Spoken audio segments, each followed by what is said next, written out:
اب اسرائیل کا اثر و رسوخ بڑھنا شروع ہوا. ہم یہ سمجھیں کہ اب اسرائیل جہاں ہے جیسے ہے کی بنیاد پر مسلم امہ اس کو قبول کرتی جا رہی ہے.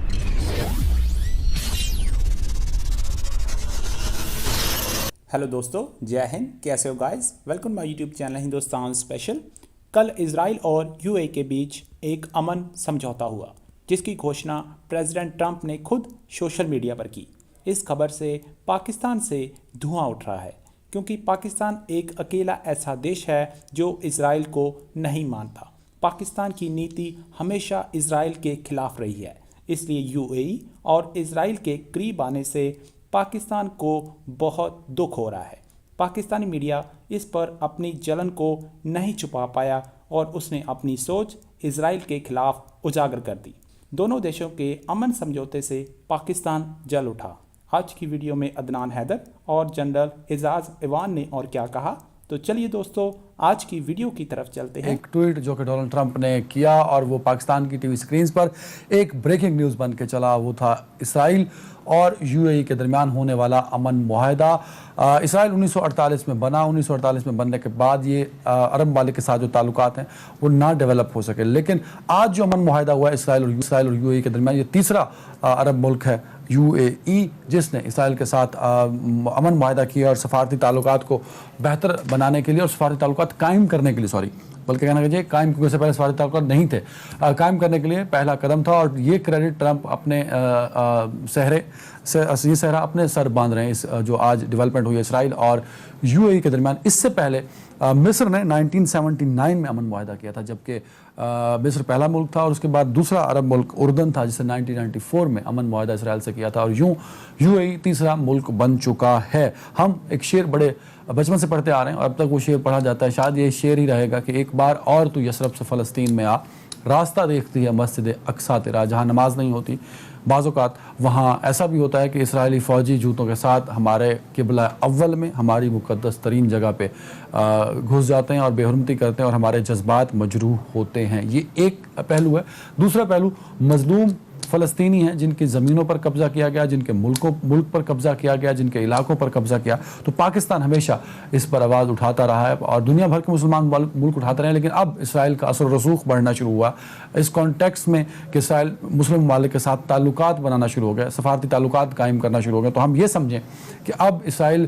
جہاں ہے جیسے ہے کی بنیاد پر مسلم امہ اس کو قبول کرتی جا رہی ہے. پہلا سوال میں ٹرمپ کے ٹویٹ پہ پوچھ لیتا ہوں. Huge breakthrough today, historic peace agreement between our two great friends, Israel and the UAE.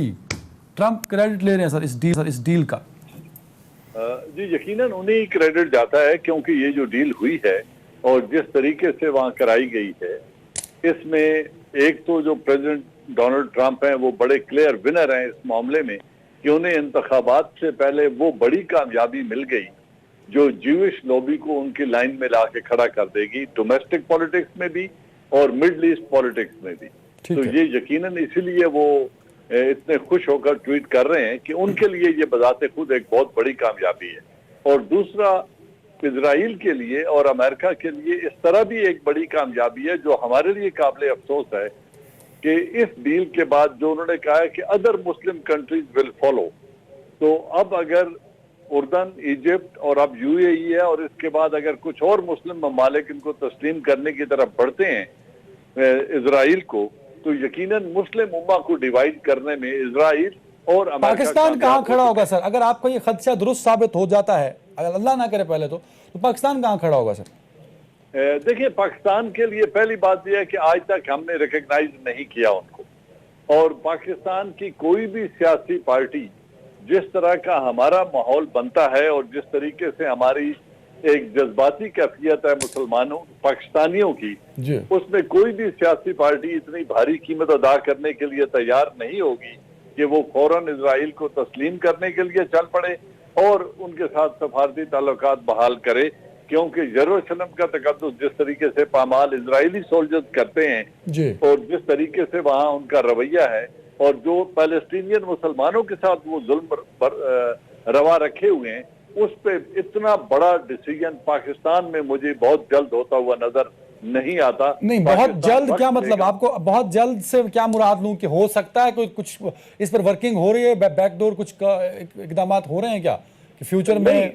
نہیں میں یہ نہیں کہہ رہا کہ ہو رہے ہیں. اچھا لیکن اگر آدھی مسلم امہ کل انہیں تسلیم کر لیتی ہے اور بڑے وہ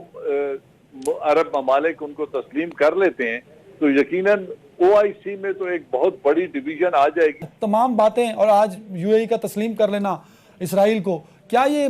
اتفاق ہے یہ کچھ پری پلان ایک بڑا منصوبہ چل رہا ہے جس میں شاہ محمود قریشی ابھی بیان دے گئے سعودی عرب کی جانب سے بھی ہمیں ایک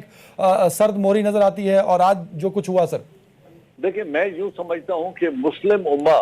ان دونوں مسائل کو پیلسٹائن ہو یا کشمیر ہو وہ اس کو ایک مذہبی بنیاد پہ یا مذہبی رنگ نہیں دینا چاہتے, نہ وہ اسے ایک مذہبی ایشو سمجھتے ہیں, وہ اسے ایک پولیٹیکل اور جغرافیائی حدود کا جھگڑا سمجھتے ہیں جو مجھے لگ رہا ہے کہ جس کی وجہ سے دونوں صورتوں میں بڑی واضح پوزیشن لینے سے بہت سارے مسلم ممالک میں بہت بڑی ڈویژن ہے اور OIC نے بھی اسی لیے کوئی واضح پوزیشن کشمیر پر اختیار ابھی تک اس لیے نہیں کی, یہ میری ذاتی رائے ہے کہ وہ اس کو ایک پولیٹیکل ایشو سمجھتے ہیں جسے ہندوستان اور پاکستان کو آپس میں مل بیٹھ کے حل کرنا چاہیے. میں سوال اس کانٹیکس میں پوچھنا چاہ رہا تھا کہ جو اسرائیل کے تعلقات مسلم کنٹریز سے بن رہے ہیں ٹرمپ کریڈٹ لے رہے ہیں, کیا یہ اکیلا کریڈٹ ٹرمپ کا ہے یا مسلم ممالک خاص طور پہ سعودی عرب بھی اسرائیل کے مسلم امہ کے ساتھ جو تعلقات بہتر استوار ہو رہے ہیں اس میں سعودی عرب کا کوئی رول ہو سکتا ہے سر بیک ڈور پہ؟ دیکھیں سعودی عربیہ نے ابھی تک کوئی پوزیشن اختیار نہیں کی, نہ انہوں نے ریکگنیشن کی بات کی ہے, نہ وہاں پہ کوئی بڑی ڈیولپمنٹ ہمیں نظر آئی ہے فی الحال. لیکن آنے والے وقتوں میں یہ ڈویژن یا یہ ریکگنیشن کیا رخ اختیار کرتی ہے, کیونکہ جب ڈونلڈ ٹرمپ یہ کہہ رہے ہیں کہ many other Muslim countries would follow, تو اب ان کے ذہن میں کن مسلم ممالک کی طرف ان کا اشارہ ہے اور کہاں سے ان کو ایشورنسز ہیں, اس کو وقت پہ چھوڑتے ہیں. آنے والا وقت بتائے گا بجائے اس کے کہ ہم کیا سارائی کریں. Got the point. اسرائیل کو تسلیم کرنا دوسرے لفظوں میں فلسطین کے موجودہ نقشے کو اور موجودہ صورتحال کو تسلیم کرنا ہے. اس ایگریمنٹ میں یہ بتایا گیا کہ مزید قابض نہیں ہوا جائے گا, جہاں ہیں وہاں ہیں, اور مسجد اقصی میں پرمیشن ہوگی کہ مسلمان جو UAE سے جائیں گے وہ وہاں نماز ادا کر سکیں گے. دس از دی پوائنٹس جو ایگریمنٹ میں ہے سر. لیکن جو پہلا پرنسپل سٹینڈ تھا وہ تو یہ ہوا کرتا تھا کہ بیت المقدس کو ایک اوپن سٹی قرار دیا جائے گا, اس پر نہ اسرائیل کا وہ شہر ہوگا. جو سر ٹرمپ نے شیئر کیا ہے ایگریمنٹ وہ میں نے پورا پڑھا ہے, اس میں نہیں ہے یہ بات سر, اس میں نہیں. اگر اس میں نہیں ہے تو میرے خیال میں پیلسٹائن کو بہت بڑی قربانی پیلسٹینین سے مانگی جا رہی ہے. اب وہ اس پر کیسے ریئیکٹ کرتے ہیں یہ آنے والا وقت بتائے گا, اور ہم سب کو ویٹ اینڈ سی کی سچویشن ہے کہ دیکھتے ہیں کہ پیلسٹائن کیسے تسلیم کرتا ہے اور کون سے وہ ممالک ہیں جو اس لائن میں لگ کے اسرائیل کے ساتھ تعلقات بحال کرتے ہیں. کر سکتے ہیں, اور ممالک ہیں اس کا خدشہ جنرل صاحب بھی ظاہر کر رہے ہیں اور ٹرمپ بھی کہہ چکے ہیں.